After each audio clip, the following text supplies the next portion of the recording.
Everyone welcome to my channel.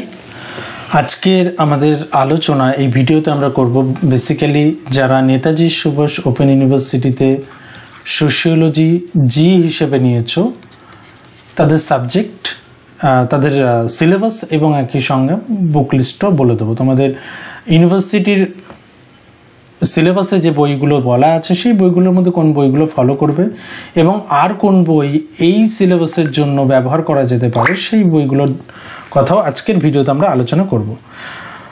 তো তোমরা যারা প্রথমবারের জন্য এসছো তারা অবশ্যই চ্যানেলটিকে সাবস্ক্রাইব করে রাখো, কারণ পরবর্তীতে তোমরা এই রিলেটেড সোশিওলজি রিলেটেড সমস্ত সুবিধা, সমস্ত ক্লাস, স্টাডি মেটেরিয়ালসের হেল্প এই চ্যানেল থেকে পাবে।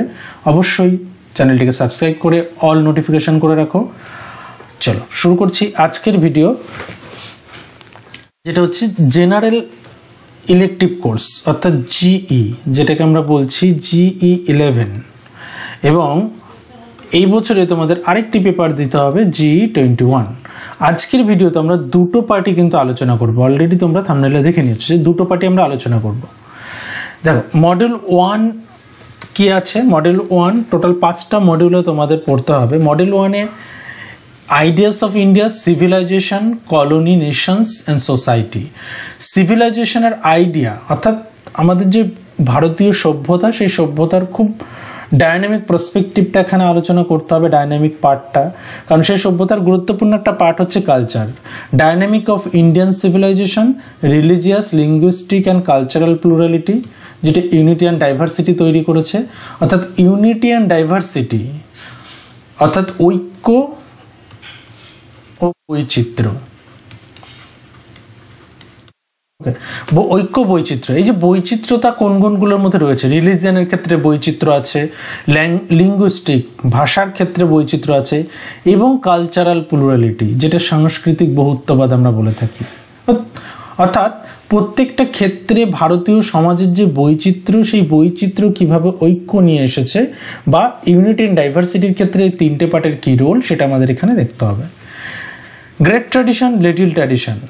গ্রেট ট্র্যাডিশন, লিটল ট্র্যাডিশন, এটা একটা পার্সপেক্টিভ রয়েছে যে পার্টটা তোমাদের দেখতে হবে। আমরা ট্র্যাডিশনকে দুটো ভাগে ভাগ করেছি অ্যাকচুয়ালি এখানে, যে বেশ কিছু ট্র্যাডিশন রয়েছে যে ট্র্যাডিশনগুলোকে গ্রেট ট্র্যাডিশন আমরা বলছি, যেগুলো দীর্ঘদিন ধরে লালিত পালিত হয়ে আসছে বা দীর্ঘদিন ধরে লালন পালন করা হচ্ছে। Nation building, issues and challenges, এই হচ্ছে মডেল। নেশন বিল্ডিংয়ের ক্ষেত্রে কী কী ইস্যুস বা কী কী চ্যালেঞ্জেস আছে, এই চারটে পার্ট হচ্ছে মডেল 1-এ। মডেল 2-তে ইনস্টিটিউশন। সোশিওলজিতে ইনস্টিটিউশন অ্যান্ড প্রসেস কি, ইউনিট 5-এ দেখতে হবে। ভিলেজ, টাউন, রিজিয়ন, এখানে ভিলেজ আর টাউনটাই বেসিক্যালি দেখতে হবে। রিলিজিয়ান, ইটস ফাংশন, ধর্ম। ধর্ম কিন্তু একটা প্রতিষ্ঠান, ধর্ম একটি প্রতিষ্ঠান, আমরা ইনস্টিটিউশন বলি। Okay. Family, concept, types and functions. Family concept, types and functions. Gender types, roles and functions. Ethnic group এবং their distinctions. অর্থাৎ ইনস্টিটিউশন এবং প্রসেসের মধ্যে বেশি ইম্পর্টেন্স দিতে হবে ইউনিট 6, ইউনিট 7 এবং ইউনিট 8। এরপর আসছে কিংশিপ অ্যান্ড ম্যারেজেস। ফ্যামিলি গেল, কিংশিপ অ্যান্ড ম্যারেজেস হচ্ছে। কিংশিপ অ্যান্ড ম্যারেজেসের মধ্যে দেখতে হয় এখানেও সেম জিনিস, মিনিং এবং টাইপস। যে কিংশিপ কি, কিংশিপের বাংলা হচ্ছে আমরা বলে থাকি আত্মীয়তা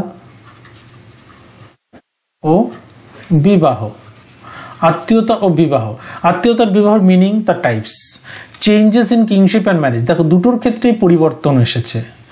আত্মীয়তার ক্ষেত্রেও পরিবর্তন এসেছে, বিবাহের ক্ষেত্রেও পরিবর্তন এসেছে। বর্তমান সময়ে কি পরিবর্তন এসেছে, তাহলে changes in kingship and marriages দেখতে হবে।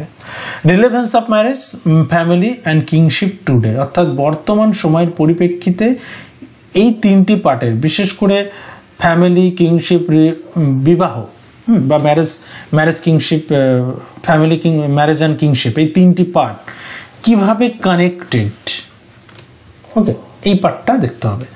মডেল 4-এ চলে আসি। মডেল 4-এ ভারতীয় সমাজের খুব গুরুত্বপূর্ণ একটা অংশ, কারণ ইন্ডিয়ান সোসাইটি পড়তে গেলে অবশ্যই কিন্তু বর্ণ বা জাত ব্যবস্থা পড়তে হবে। সোশ্যাল স্ট্র্যাটিফিকেশন ইন ইন্ডিয়া, বর্ণ, কাস্ট, জাতি, চ্যালেঞ্জেস, এই চেঞ্জিং ডাইমেনশন, এই তিনটি পার্টের চেঞ্জিং ডাইমেনশন। বর্ণ বলতে কি বোঝায়, কাস্ট বলতে কি বোঝায়, জাতি বলতে কি বোঝায়, ওকে, এবং কিভাবে অর্থাৎ বর্তমান সময়ের পরিবর্তন কি এসেছে। Working class, middle class, schedule caste, schedule tribe, other backward class, আর রয়েছে religion minorities, ethnic group, issues and problems. এই যে পার্ট, যে সোশ্যাল স্ট্র্যাটিফিকেশন, আমাদের সোসাইটির যে স্তর, সেই স্তরগুলো সৃষ্টি করেছে এগুলোই, তাই তো, বর্ণের উপর বেস করে, ওয়ার্কিং ক্লাসের উপর বেস করে, কাস্টের উপর বেস করে, ওকে। এবং নেক্সট পার্টে দেখতে হবে সোশ্যাল চেঞ্জ। সোশ্যাল চেঞ্জটা কিসের উপরে নির্ভর করে এসছে, দেখো সোশ্যাল চেঞ্জ এসছে সোশ্যাল মোবিলিটি, কিসের উপর বেস করে, এই ঘটনাগুলোর উপর বেস করে, এই প্রসেসগুলোর উপর বেস করে। এই প্রসেসগুলো আমি ছোট ছোট পার্টে বলে দিচ্ছি যে কোন প্রসেস কিভাবে সামাজিক পরিবর্তন নিয়ে এসেছে। এবার আসছি প্রথম আমাদের যে সোশ্যাল চেঞ্জের যে প্রথম পার্টটা, যে সোশ্যাল মোবিলিটি, এটাকে আমরা বলে থাকি বাংলাতে সামাজিক সচলতা। সামাজিক সচলতা কি? সামাজিক সচলতা হচ্ছে কিছু মানুষের অ্যাকচুয়ালি মুভমেন্ট, এবং মুভমেন্টটা কেমন হয়, মুভমেন্টটা হয় মর্যাদাগত দিক থেকে, ওকে, যেটা অ্যাকচুয়ালি সামাজিক পরিবর্তন নিয়ে আসে।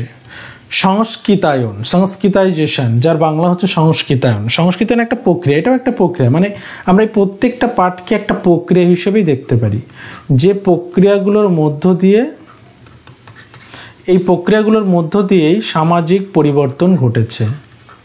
এখন প্রশ্ন প্রথমেই যেটা আসে যে সামাজিক পরিবর্তন কি, এবং সেই পরিবর্তনের ক্ষেত্রে এদের রোল কি, ওকে। তাহলে অবশ্যই জানতে হবে সোশ্যাল চেঞ্জ কি, সোশ্যাল চেঞ্জের ক্ষেত্রে এগুলোর রোল কি।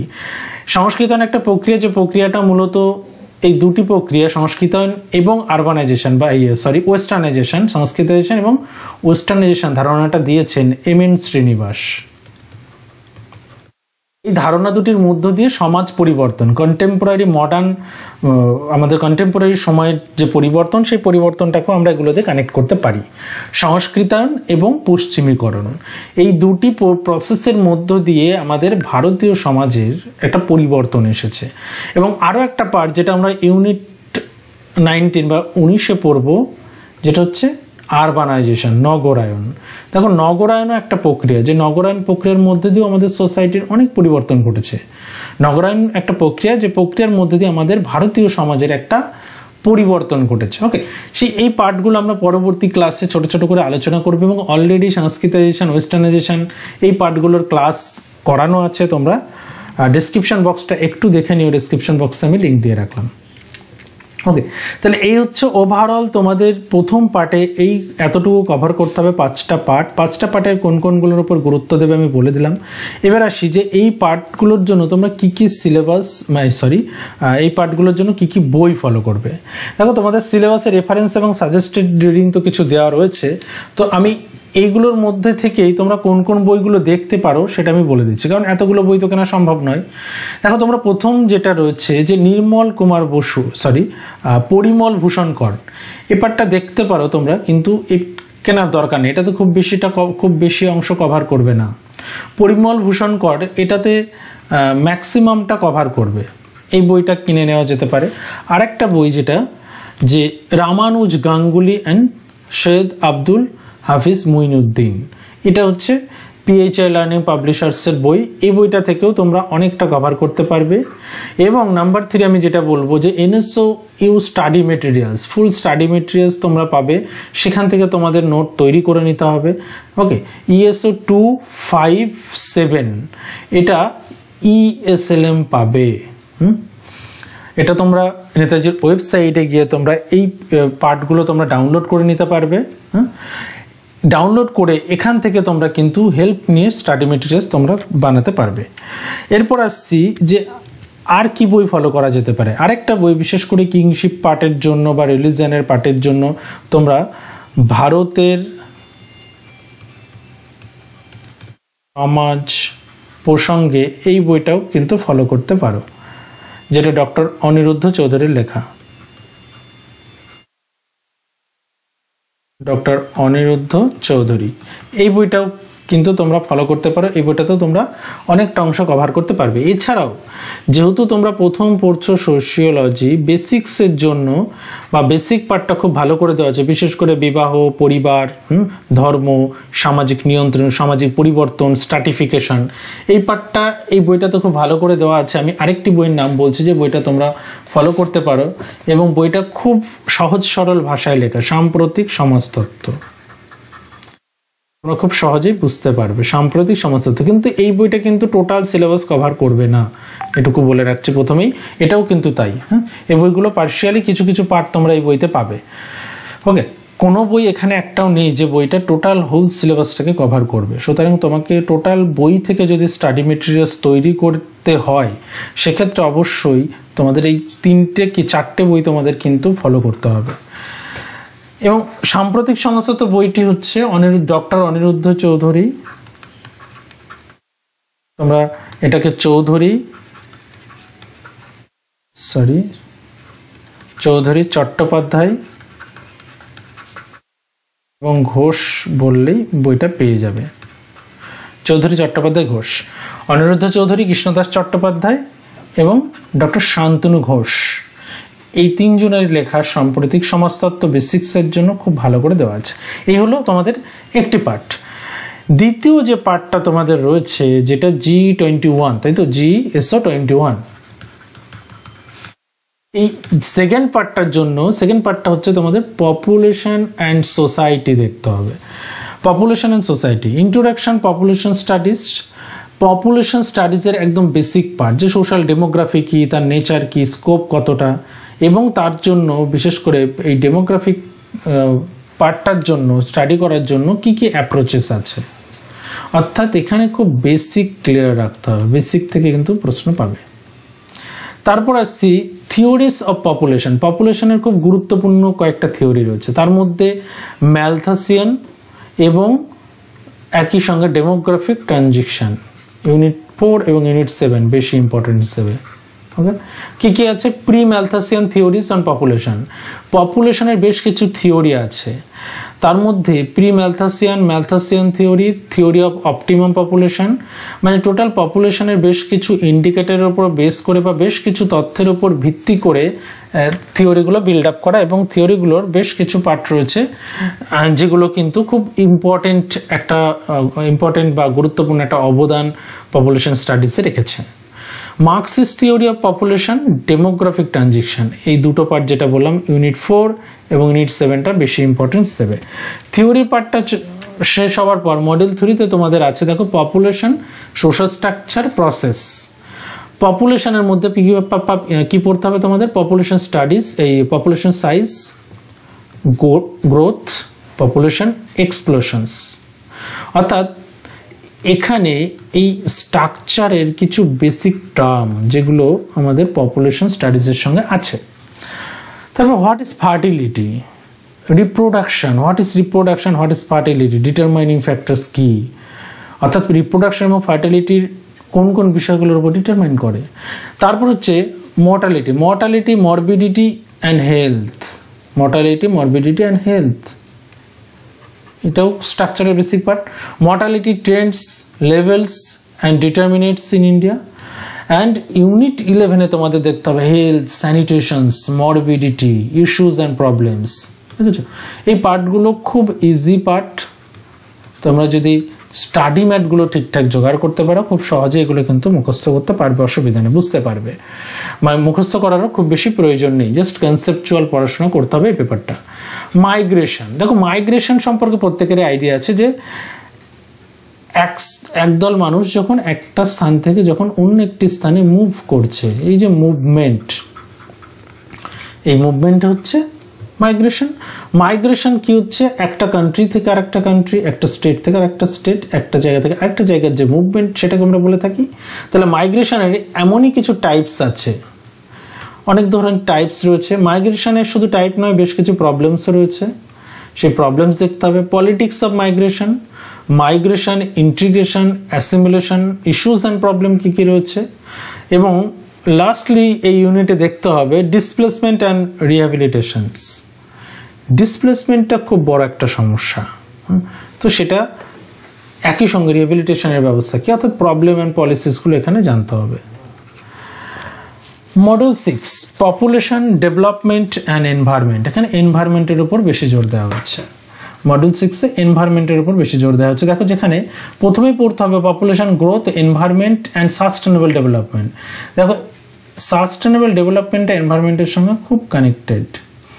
পপুলেশন গ্রোথ অর্থাৎ পপুলেশন কেমন হারে বাড়ছে, এনভায়রনমেন্ট অ্যান্ড সাস্টেনেবল ডেভেলপমেন্ট কি, তার সঙ্গে কিভাবে কানেক্ট করবে, এবং এই দুটোর মধ্যে ইন রিলেশনশিপ সম্পর্ক কি। তারপর হচ্ছে হিউম্যান ডেভেলপমেন্ট ইন্ডেক্স HDI, বিশেষ করে হিউম্যান ডেভেলপমেন্ট জানার জন্য এই ইন্ডেক্সটা ব্যবহার করা হয়। এরপর আসছি লাস্ট পার্টে, দেখো population dynamics and development. Population dynamics and development, population as constraint and resource for development, population programs and policies, women empowerment, its demographic consequences। তাহলে টোটাল পার্টে দেখো পপুলেশন ডাইনামিক্সের মধ্যেও তোমাকে পড়তে হবে যে পপুলেশন একটা বাধা আমাদের ডেভেলপমেন্টের জন্য, আজকে পপুলেশন একটা বাধা। পপুলেশন প্রোগ্রাম বা পলিসিস ভারতবর্ষে কী কী রয়েছে, ওম্যান এম্পাওয়ারমেন্ট কী, এর ডেমোগ্রাফিক কনসিকুয়েন্সেসটা কী আছে, অর্থাৎ সংখ্যাগত দিক থেকে ওম্যান এম্পাওয়ারমেন্টের চিত্রটা কেমন, এই পার্টগুলো। বা পপুলেশন প্রোগ্রাম, যেটা পপুলেশন প্রোগ্রাম মিনস হচ্ছে এখানে যে পপুলেশন এই পার্টটাকে কন্ট্রোলে আনার জন্য কী কী পলিসিস এসেছে, বা পপুলেশন বিশেষ করে ডেভেলপমেন্টের জন্য, ডেভেলপমেন্টের ক্ষেত্রে কতটা বাধা হয়ে দাঁড়াচ্ছে, এই পার্টগুলো কিন্তু তোমাদের এখানে দেখতে হবে। ওকে, এই হচ্ছে ওভারঅল আমাদের নেক্সট অর্থাৎ G21-এর সিলেবাস। এখন আসি যে কি কি বই আছে। দেখো এখানে পরিমল ভূষণ করের বই সেম সমাজতাত্ত্বিক রূপরেখা এখানে দেওয়া আছে, কিন্তু এই বইটা থেকে এই পার্টটা কিন্তু খুব বেশি কভার হবে না। ওকে, তো সেক্ষেত্রে এই বইটা তোমরা দেখতে পারো। আর যেটা দেখবে যে তোমাদের রেডি স্টাডি ম্যাট, যেটা দেখো জনসংখ্যার তত্ত্ব কৃষ্ণদাস চট্টোপাধ্যায়ের একটা বই আছে, এবং NSIU স্টাডি মেটেরিয়ালসের ESO7 ESLM এটাও তোমরা অনলাইন পেয়ে যাবে। ওকে, ESLM। তো এই দুটো পার্ট কিন্তু তোমরা এই দুটো বই কিন্তু তোমরা দেখতে পারো। এই দুটো বই কিন্তু টোটাল ওভারঅল মোটামুটি ম্যাক্সিমামটাই তোমরা কভার করতে পারবে এই দুটো বই থেকে। কিন্তু থিওরির পার্টটাও কিন্তু এই বই থেকে পাবে তোমরা, জনসংখ্যার তত্ত্ব বই থেকে। ওকে, এ হচ্ছে ওভারঅল তোমাদের দুটো পেপারের সিলেবাস ডিসকাশন, এবং একই সঙ্গে কোন পার্টগুলোর উপর গুরুত্ব দিতে হবে সেটাও আলোচনা হলো। নেক্সট ভিডিওতে তোমরা এর সাজেশন পাবে, সাজেশন ভিডিও আসছে নেক্সট পার্টে। আর যারা এখনও চ্যানেলটিকে সাবস্ক্রাইব করোনি সাবস্ক্রাইব করো, আর যারা এখনও আমার চ্যানেলের এই ভিডিওটা দেখোনি বা যারা তোমার বন্ধুবান্ধব যারা দেখেনি, হ্যাঁ, তাদের সঙ্গে অবশ্যই শেয়ার করো। দেখা হচ্ছে নেক্সট ভিডিওতে সাজেশন নিয়ে।